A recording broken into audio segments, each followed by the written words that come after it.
निगम का रण तो खत्म हो गया, लेकिन रिजल्ट के बाद भी सियासत गरमाई हुई है। वजह है बाड़ेबंदी की बयार। नमस्कार, मैं हूं अभिषेक। तो सियासत एक बार फिर बाड़े में समा गई है। प्रदेश में एक बार फिर सियासी मंडी सजी है ताकि नेता बिक न जाएं और जीतकर भी कहीं हार पर मातम न मनाएं।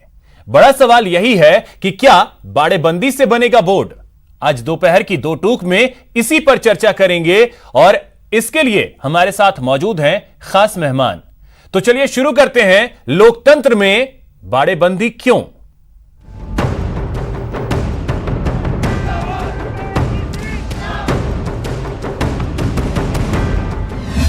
निगम की सियासत, पार्षदों की बाड़ेबंदी।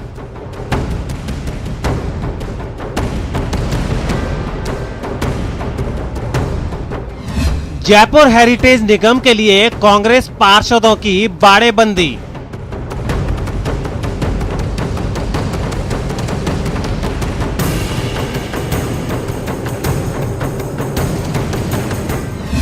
दस नवंबर तक बाड़ेबंदी में रहेंगे कांग्रेस पार्षद।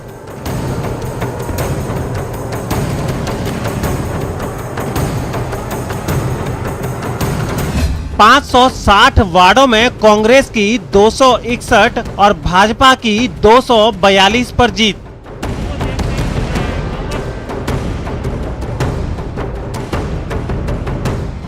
निर्दलियों ने कुल 560 में से 57 वार्ड जीतकर चौंकाया।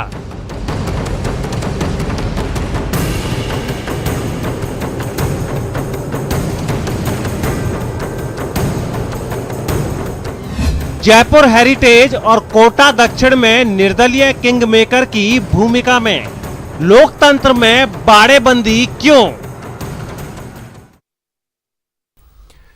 तो चलिए इसी पे चर्चा करते हैं। हमारे साथ खास मेहमान भी जुड़े हुए हैं। सबसे पहले उनका परिचय करवा दूं। ज्योति खंडेलवाल जी हमारे साथ हैं, कांग्रेस नेता हैं। ज्योति जी, बहुत स्वागत है आपका न्यूज 18 राजस्थान पर। नीरज जैन जी जो कि बीजेपी नेता है, नीरज जी आपका बहुत स्वागत है। और मनीष गोधा जी वरिष्ठ पत्रकार है। मनीष जी, बहुत स्वागत है आपका न्यूज 18 राजस्थान पर। ज्योति जी, चर्चा की शुरुआत मैं आपसे करना चाहूंगा। देखिए, जब भी कुछ होता है, सियासी खींचतान होती है, कांग्रेस हमेशा यह कहती है कि लोकतंत्र खतरे में है और हम लोकतंत्र को बचाने की लड़ाई लड़ रहे हैं। बाड़ेबंदी क्या लोकतंत्र का हिस्सा है?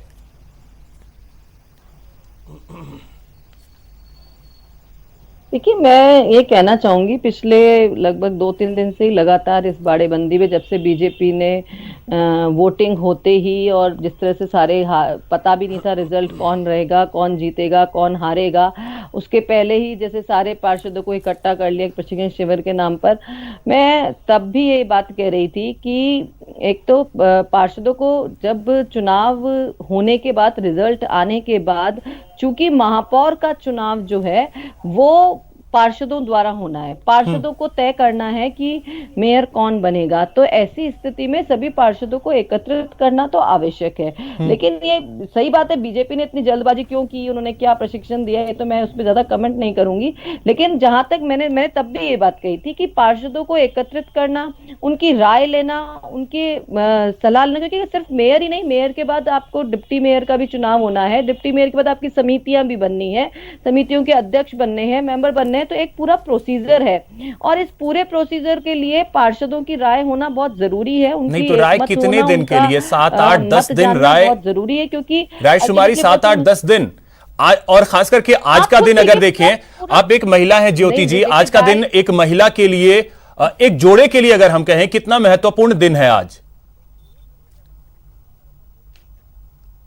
बिल्कुल निश्चित रूप से है, इसमें कोई बात नहीं है। करवा चौथ का त्योहार हमारे लिए बहुत मायने रखता है, लेकिन अगर हम जीत करके आए हैं और अगर कल ही नामांकन की लास्ट डेट है और मेयर का चुनाव अगर आज होना है, तो आप सार्वजनिक जीवन में अपनी जिम्मेदारियों से भी बच नहीं सकते हैं। और मैं नहीं मानती कि वहां जो महिलाएं रहेंगी वो करवा चौथ को सेलिब्रेट नहीं करेंगे। नहीं, बिल्कुल कर रही है, लेकिन वो बाड़े में कर रही है। यही तो है कि हालांकि बाड़ेबंदी शब्द से ही, अब इसे हम क्या कहें, प्रशिक्षण शिविर के नाम पे इसे पार्टियां स्वीकार नहीं करती हैं, लेकिन हम इसे बाड़ेबंदी नहीं कहें तो कहें क्या? लेकिन जो मेरा सवाल था कि लोकतंत्र में क्या बाड़ेबंदी की कोई जगह है, इसका आपने सीधा जवाब नहीं दिया ज्योति जी।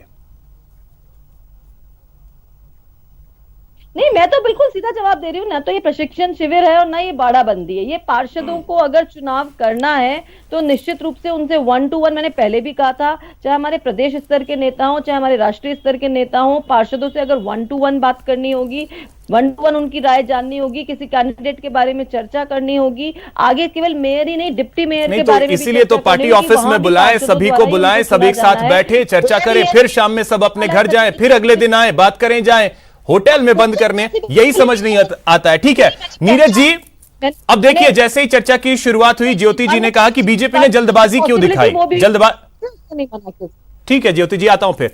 नीरज जी, जल्दबाजी क्यों दिखाई, ये तो सवाल है ही, साथ ही मेरा सवाल आपसे भी यही होगा, क्या एक स्वस्थ लोकतंत्र के लिए इस तरीके से बाड़ेबंदी सही है? लोकतंत्र में इस बाड़ेबंदी की क्या जगह होनी चाहिए?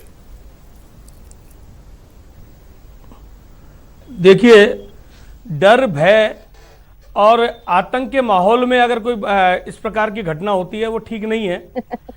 मेरा इस पे इतना ही कहना है कि भारतीय जनता पार्टी के नेतृत्व द्वारा ये पहली बार नहीं, सन 2004 से लगातार कार्यकर्ता जो हमारे चुनाव लड़ते हैं, जीतने के बाद और जीतने से पहले उनको एकत्र रखते हैं, साथ में रखते हैं, उनके आपस में सामंजस्य से बैठे, आने वाली जो चर्चा की बात है कि चर्चा करें कि कौन मेयर बनेगा, कौन डिप्टी मेयर बनेगा, हमारे में कौन से अच्छे नाम है, उन पर चर्चा हो, तो उसके लिए इकट्ठे होते हैं। लेकिन कांग्रेस शासनकाल में डर भय और आतंक का माहौल जिस प्रकार का रहता है, सरकारी मशीनरी का दुरुपयोग ये करते रहते हैं और ये बार बार तो मतलब नीरज जी अब इस बात को कम से कम आप स्वीकार कर रहे हैं कि आज बीजेपी डरी हुई है? 2 दिन पहले बीजेपी डरी हुई है?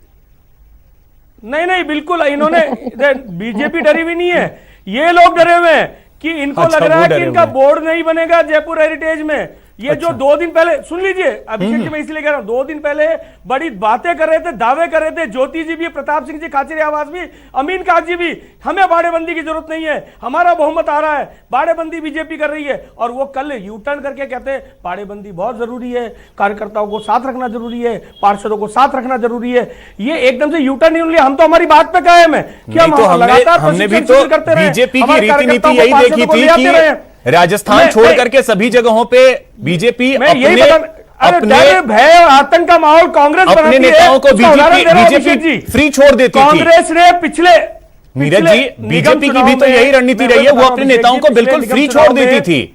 बाड़े में इस तरीके से लाने की शुरुआत अगर कहें बीजेपी ने तो राजस्थान से ही की है। कांग्रेस डरी हुई है, कांग्रेस डरी हुई है, भय में है, उनको लग रहा है कि कोटा में, जयपुर में, हेरिटेज में वो अपना बहुमत साबित कर पाएंगे, नहीं कर पाएंगे, उनकी अंतरकलह बहुत ज्यादा है। इन्होंने पिछले निगम चुनाव में, अलवर में, भरतपुर में घुस करके, जहां पर पार्षद ठहरे थे वहां घुस करके, तोड़फोड़ करके पार्षदों को उठा करके ले गए। जयपुर की घटना तो अपने आप में एक बड़ा आपके सामने है कि किस प्रकार से दीवारें खुदवा करके सरकार के प्रेशर में, सरकारी मशीनरी के प्रेशर में इन्होंने अपना बोर्ड बनवाया।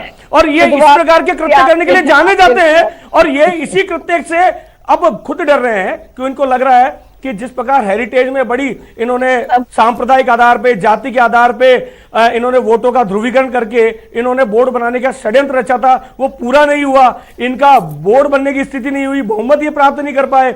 ये सब होने के बाद में और इनकी हालत ये है कि इनके प्रदेश अध्यक्ष इनकी सूची जारी नहीं कर पाए निर्वाचन प्रत्याशियों की, और इनके पार्षदों की बात कर रहे हैं ना, इनके विधायक पार्षदों को लेकर के बैठे रहे। अलवर को लाया, ठीक है, भरतपुर में किस तरीके की स्थिति थी, अलवर में क्या स्थिति थी, उसकी भी चर्चा करेंगे। लेकिन ज्योति जी कुछ बोलना चाह रही हैं। ज्योति जी मैं आपके पास आता हूं, लेकिन उससे पहले मनीष जी को मैं जोड़ना चाहूंगा।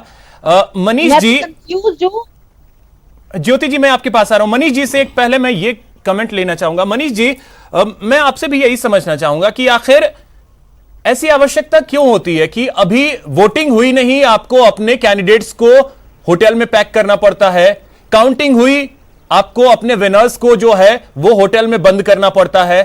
क्या हम जिस लोकतंत्र की उम्मीद करते हैं, जिस हेल्दी लोकतंत्र की बात करते हैं, उसमें इन चीजों की कोई जगह होनी चाहिए? देखिए अभिषेक, असल में दिक्कत क्या है कि ये इस चुनाव के अंदर जो एंटी डिफेक्शन लॉ नहीं है जी, वो सबसे बड़ी रीज़न इसके पीछे है। मतलब आप दल बदल लेते हैं और आप दूसरे पाले में जाके बैठ जाते हैं तो भी आपकी सदस्यता पर कोई खतरा नहीं होता। तो इस वजह से ये सारी समस्याएं खड़ी होती है। और जो पार्टियां दोनों चुनाव लड़ रही हैं उनको अपना एक वजूद दिखाना होता है, उनको अपनी प्रेजेंस दिखानी होती है। तो जब भी उनको ये लगता है कि हाँ हम इस तरह का कुछ कर सकते हैं तो वो करने की कोशिश करते हैं। जयपुर में हमने जनवरी 2019 में ये सब देखा, उसके पहले कई बार अभी अलवर भरतपुर में हुआ, मतलब इस तरह की चीज़ें होती रहती है। अभी पंचायत चुनाव और जिला परिषद चुनाव में भी आप इस तरह के किस्से बहुत देखेंगे। तो ये जो स्थिति बनती है सबसे बड़ी उसके पीछे रीज़न ये है।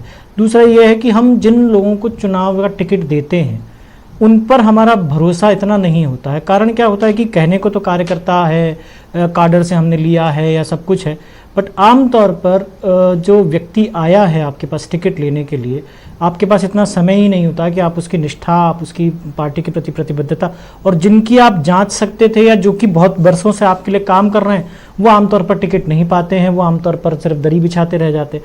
तो वो जो एक दिक्कत है कि आपने जिनको टिकट दिया आपको खुद को उनकी निष्ठा पर भरोसा नहीं है, इस वजह से आपको ये सब करना पड़ता है। तो बहुत सारे लूप होल्स हैं इस पूरे सिस्टम के अंदर। मुझे लगता है कि सबसे बड़ी ज़रूरत इसी बात की है कि आप जो दल विरोधी कानून है आप उसको कम से कम लागू करें पूरी सख्ती के साथ इस पूरे सिस्टम के अंदर, तभी जाकर के मुझे लगता है कि ये सब चीज़ें रुक पाएंगी। अदरवाइज ये जो हम देख रहे हैं बाड़ाबंदी, ये तो आप ही मान के चलिए कि अभी तो सिलसिला शुरू हुआ है। नहीं, अभी 21 जिलों में चुनाव होने हैं आज से शुरू। अब तो हमने यहाँ भी ये चीजें भी सब हमको देखना है। विधायकों तक में देख रहे हैं, विधायकों तक में देख रहे हैं कि बाड़ेबंदी की जरूरत पड़ रही है।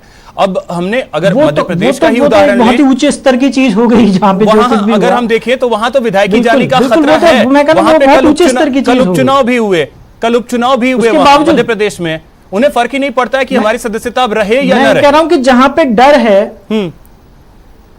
मैं यही बात कह रहा हूं कि जहां पे डर है वहीं पर यदि इस तरह की स्थिति है तो जहां डर नहीं है वहां पे तो आप सोचिए क्या क्या हो सकता है जी। तो मुझे लगता है कि शायद इसी वजह से सारा कुछ होता हम देख रहे हैं। तो ये लोकतंत्र की, स्वस्थ लोकतंत्र की, जितनी भी लोकतंत्र बचाने की और ये जितनी भी हम बातें सुनते हैं ये सब एक वो सिर्फ जुगाली के अलावा मतलब कुछ भी नहीं। सिर्फ है कि वो बयान देने के लिए वो अच्छा लगता है, सुन करके अच्छा लगता है। जिन लोगों पर आपने हाँ बिल्कुल व्यवहारिक तौर पर इसका कोई अस्तित्व नहीं। जी ज्योति जी, आपने उंगली खड़ी की थी, अब आप बोलिए जो आप रिप्लाई करना चाह रही थी नीरज जी को। मैं तो नीरज जी की बात सुनकर के तो मैं खुद ही कंफ्यूज थी कि मुझे समझ नहीं आ रहा था कि ये क्या कहना चाह रहे हैं। ये कहना चाह रहे हैं कि कांग्रेस डरी हुई है या ये कह रहे हैं कि कांग्रेस ने भय और आतंक का माहौल बना रखा है और ये डरे हुए हैं। कभी तो ये बोलते हैं कि कांग्रेस खुद ही डरी हुई है, वो खुद डर करके, वो खुद इस तरीके से, उनको पता नहीं था कि उनका बोर्ड बनेगा नहीं बनेगा और डर करके बाड़ेबंदी कर ली उन्होंने। और खुद कभी बोलते हैं कि कांग्रेस ने ऐसा भय और आतंक का माहौल बना रखा है इसलिए हम पहले से ही चले गए थे। ये तो बात बिल्कुल ही समझ में नहीं आ रही थी। लेकिन ये बात बिल्कुल सही है, मैं मनीष जी की इस बात से सहमत हूँ कि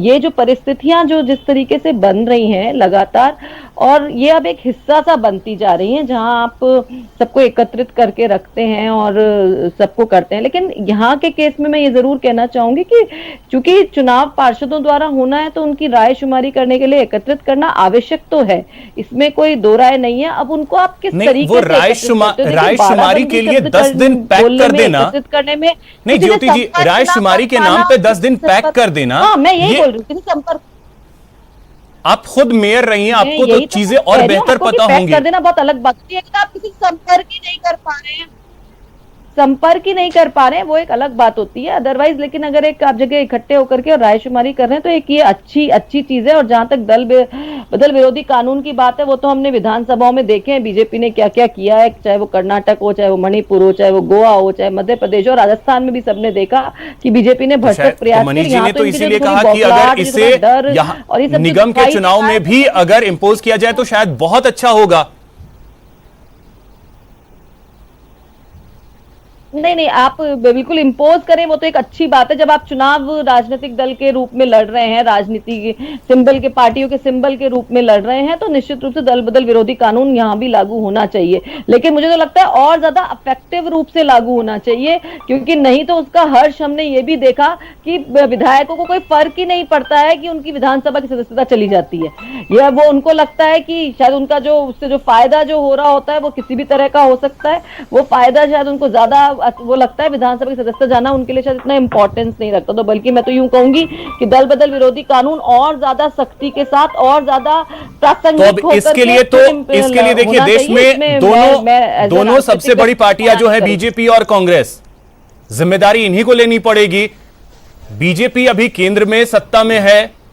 नीरज जी, क्या बीजेपी इसकी तरफ बढ़ना चाहेगी कि जो दल बदल कानून है उसे और सख्ती से लागू किया जाए, और नीचे स्तर पे भी जो अगर शहर की सरकार है या अगर पंचायत चुनाव अगर सिंबल पे हो रहे हैं तो वहां पे भी दल बदल कानून जो है वो लागू किया जाए?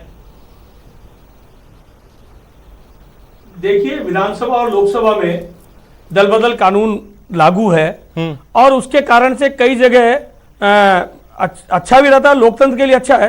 मुझे लगता है नीचे तक भी आता है तो अच्छी बात है, होना चाहिए। ज्योति जी भी ये कह रही है, मनीष जी का भी ये मत है, मेरा भी ये मानना है कि भारतीय जनता पार्टी हमेशा इसकी समर्थक रही है। लोकतंत्र की हत्या करने के लिए जो लोग जाने जाते हैं, जो इमरजेंसी लगाने के लिए जाने जाते हैं, जो सरकार को बदलने के लिए जाने जाते हैं, आयाराम गायाराम की सरकार बनाने के लिए, हरियाणा इसका उदाहरण है, कर्नाटक इनका उदाहरण है। और तो और आप ये देखिए, बाड़ेबंदी की सरकार, नाम ही पड़ गया अशोक गहलोत जी की सरकार का नाम बाड़ाबंदी की सरकार।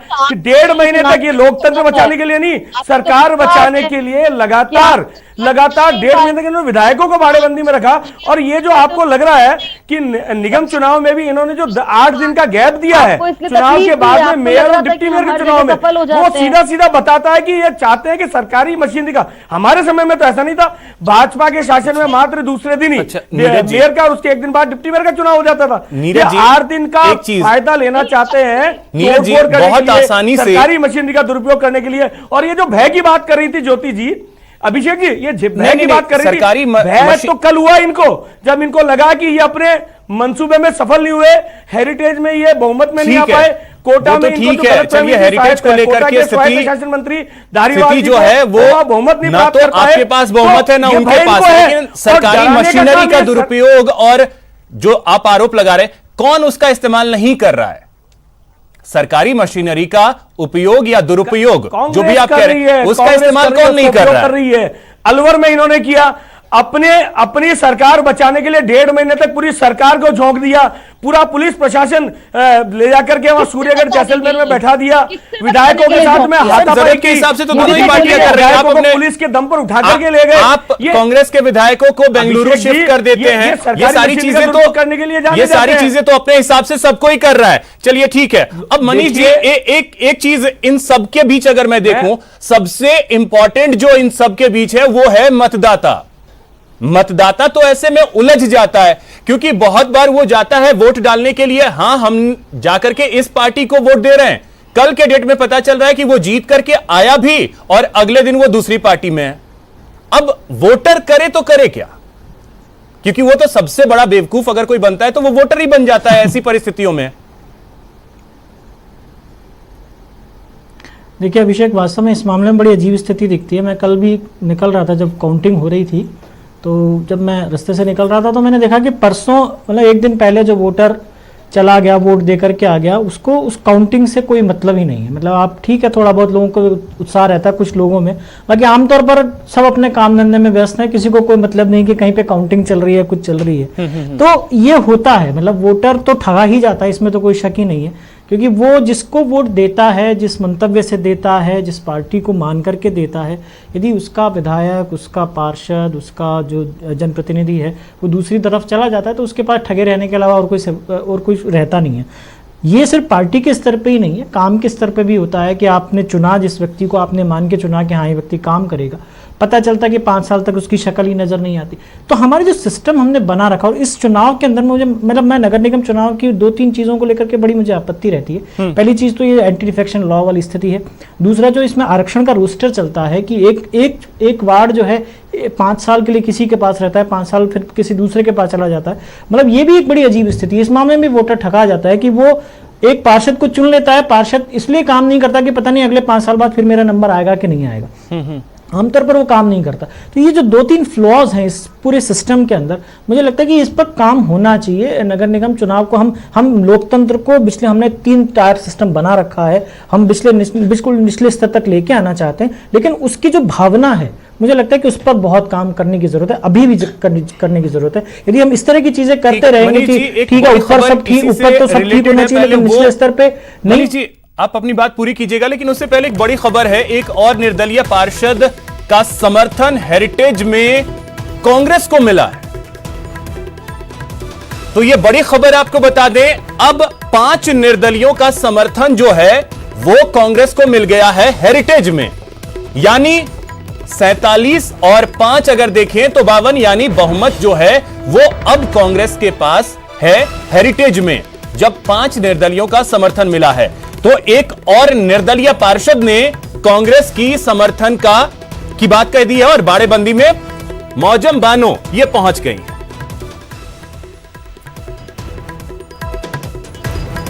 तो चलिए अब चर्चा को आगे बढ़ाते हैं। अब देखिए नीरज जी, हेरिटेज में बोर्ड तो कांग्रेस का बनता ही दिख रहा है, साफ हो गया हेरिटेज में भी।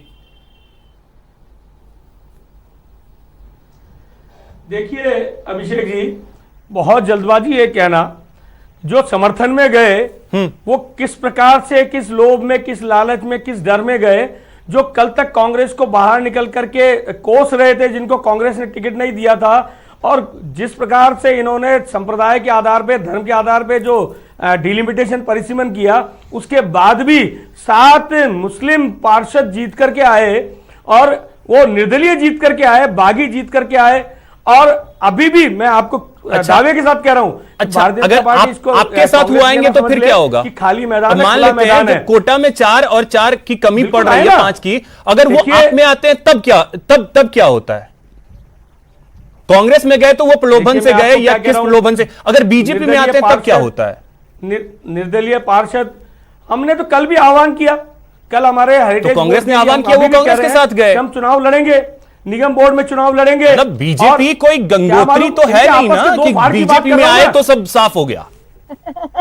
जी नहीं जी, हम कभी ये नहीं कह रहे, हम ये कह रहे हैं कि बोर्ड बनाने के लिए ये जो पूर्ण बहुमत के लिए लड़ रहे थे, कि पूर्ण बहुमत हम ही लेकर के आ रहे हैं, पूरा बहुमत नहीं मिला, लेकिन अब बोर्ड तो बनता दिख रहा है निर्दलियों के समर्थन से। निर्दलीय तो जाएंगे ही कहीं ना कहीं। ज्योति जी अब जल्दबाजी क्या प्रलोभन क्या आपने दिया 5 को कि 5 आपके यहां पहुंच गए? 2 धड़े हैं, इनके यहां भी 2 धड़े हैं, इनके यहां भी 2 धड़े हैं। जोधपुर में आप देखिए, इनके यहां भी, यानी आपके यहां भी 2 धड़े हैं। एक किसी और नहीं, एक चीज नीरज जी, इनके यहां भी 2 धड़े हैं, यानी आपके यहां भी 2 धड़े हैं। अमीन ज्योति जी को बहुत अच्छे से पता है, ज्योति जी को बहुत अच्छे से तो पता है। इनके यहां भी है, यानी आपके यहां भी है, ये आप खुद स्वीकार कर रहे हैं। चलिए ठीक है, इसका जवाब ज्योति जी दे रही। ज्योति जी, कौन सा प्रलोभन दे दिया कि सभी आपके यहां पहुंच गए? नहीं ठीक है, ज्योति जी क्या प्रलोभन दे दिया आपने? देखिए, मैं यूं कहना चाहूंगी कि निश्चित कोई प्रलोभन नहीं दिया है कांग्रेस के। हम मानते हैं कांग्रेस के कुछ बागी जो हमारे थे, जिनको टिकट नहीं मिला था, मैंने पहले भी कहा, कार्यकर्ता एक से ज्यादा होते हैं एक वार्ड में और टिकट किसी एक को ही मिल सकता है। और अगर वो कार्यकर्ता अगर चुनाव लड़ता है और उस पर जीतने के बाद वो अगर कांग्रेस में शामिल होता है, कांग्रेस के पास आता है, तो निश्चित रूप से स्वागत है उसका। यहाँ पे नीरज जी ने बहुत अलग अलग तरह की बातें, मुझे समझ ही नहीं आ रहा है, कितना कंफ्यूज है ये। एक तरफ कहते हैं निर्वाचन आयोग, अरे भाई कि ये ऐसा क्यों हो गया 3 तारीख को और 10 तारीख को? अरे भाई ये कांग्रेस 7 दिन का गैप देने की क्या आवश्यकता पड़ गई? ज्योति जी, आपके समय में 2 दिन के अंदर महापौर की घोषणा होती थी। 2 दिन का, आपने 7 दिन क्यों करवाया? आपने जानबूझ करके इस 7 दिन का उपयोग इस तोड़फोड़ में, सरकारी मशीनरी का दुरुपयोग करने में, और कांग्रेस पार्टी नहीं तय करती है चुनाव का। अरे आपने ही तय करवाया भाई, आपने तय करवाया। आपके इस बात को केंद्र की सरकार, आपके यूडीएफ मिनिस्टर, निर्वाचन आयोग, इतना ही है मेरे पास। बहुत शुक्रिया ज्योति जी, नीरज जी और मनीष जी हमारे साथ जुड़ने के लिए और इस चर्चा में शामिल होने के लिए। फिलहाल इतना ही, नमस्कार।